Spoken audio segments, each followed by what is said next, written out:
Okay, we're going to reassemble the forks. Forks clean, the snap rings on, the bushing is separated, it's cleaned and ready to go. All the internal parts are there. Got the old bearing marked with a cut for top. We're going to use that to put the new bearing in. There's some other components to go inside. Got an original Honda washer to go on that bolt that seats in from underneath. So just going to use that washer on there, ready to go. That's going to go with that. This part runs inside. So what we're going to do, use a little bit of mouse. We're going to get that to connect with a little bit of glue, i.e. grease. So a little bit of grease, and that will help to make it stick when we want to do the assembly. Okay, so these forks are often 900 cb, so it seems to be a little bit different. So essentially that piece slides in there. On some other videos I've seen that the piece is actually inside first, but obviously it's not the case with this because the screw won't reach. So that actually has to screw into the bottom piece through there, but that has to go in first. So what we're going to do is slide that piece in.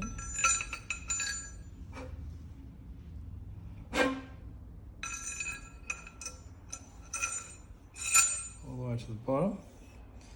And then we've got this piece locating in against it. That's all the way to the bottom. Okay. Then we're going to slide that in through to the bottom of the fork.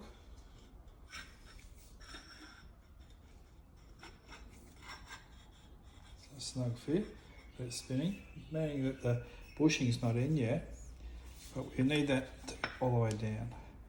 Once we've got that in located, we can seat that.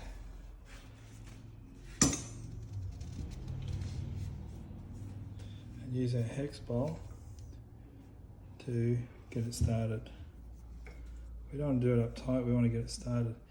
If we can't get it to grab, then we may use the spring to create a little bit of pressure. We'll just see if we can get that to start, and it has. Just going to nip it up, we'll torque it up properly later, but that's now in place. That can run up and down, okay, but now we've got to get the bushing on. So the bushing should go on. We're going to use a little bit of oil on that, hence two different gloves. We want a little bit of oil inside that bushing, just to make it slippery.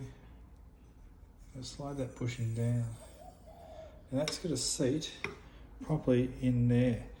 You say, well, how's that going to seat? How are we going to get that to go in? And I've got a piece of PVC pipe which is measured there. You can see the measurements. Essentially, it's about 41 mil diameter, but when it goes in, it fits perfectly.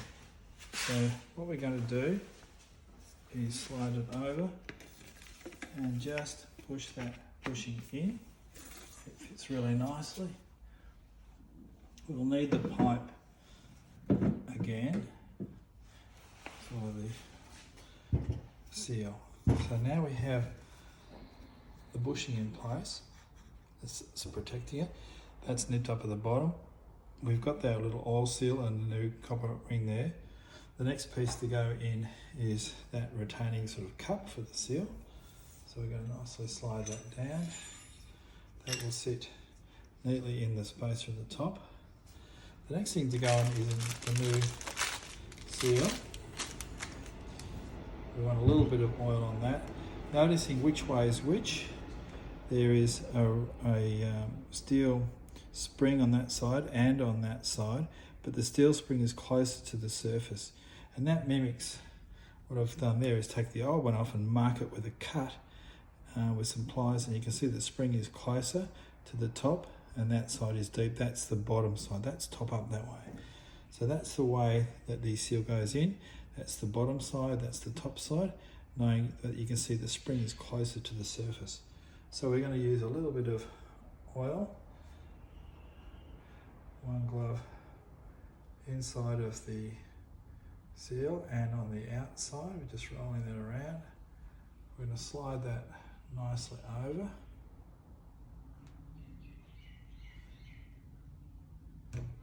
Nice little snug fit. It just gets caught on the two top marks, but it will come down nicely and sit in that top piece.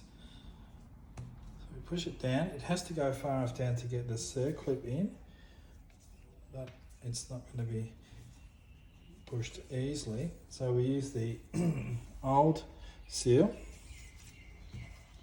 because we don't really want to push on that seal directly. So we can use the old seal. It'll be a bit stretched, but we push it down on top like that. And then we're going to go back down here again.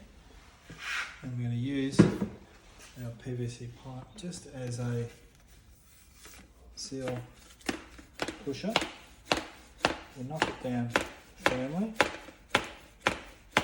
Just nice and easy. There's no damage to the new seal. The old seal, we're going to draw up a little bit like that, and it's clear. What we then can do is check to see if we've got enough pressure has been put down to be able to put the circlip in, and I reckon we might need just a little bit more room. So I'm going to put that down again and push a little bit further with the pipe. Just a firm tap. That's it. No screwdrivers, no pliers. So a few different people doing it, I think, well, it's a better way to do it. And now we've probably got enough room in there that we can come back and do it again if we need to. We've got our circlip, our little spacing platform that goes over the seal. Now our circlip will have to go in there.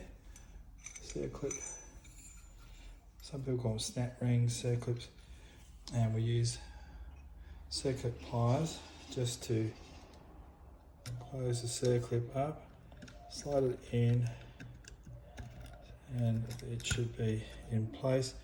You can see it's nicely in the groove. So that's replacing the seals, and that now will go up and down. Each time it comes up, we see that the fork is really nice and clean. I'm just going to wipe that off each time. There's no oil in the fork at the moment. There's just the oil that we put in on the seal and on the bushing. So that's going up nice and down nicely. That seal's in place. The last thing, of course, is to put in the dust cap, and that will just snugly fit over there and be tapped in with some soft handled pliers or something. All good, thanks.